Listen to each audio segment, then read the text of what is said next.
Now we're just going to talk through the budgets workflow. Now, a budget is always started by the client. On the client's end, there's no way for anyone else to start a budget for the firm. The firm can check under budgets or under matters, and then they can click into their matter.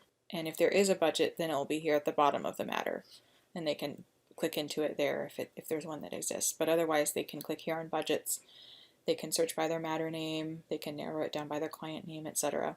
If a budget has been started, then it will say not submitted. So we're going to look for one here that hasn't been submitted.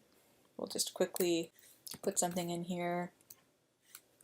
So anything we put in the new proposed overrides what's in the proposed, and the starting amount is the starting amount that the client has put in for these different items.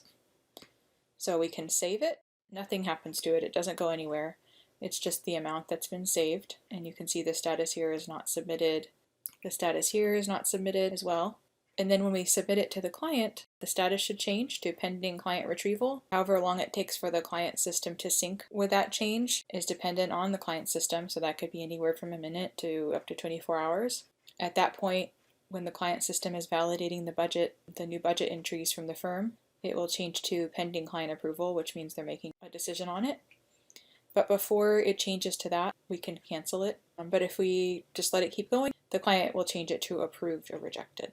So we can always cancel it here. Now, another quick note, if it is approved or rejected, and we would have to click here into view matter budget. So here's one that's been approved.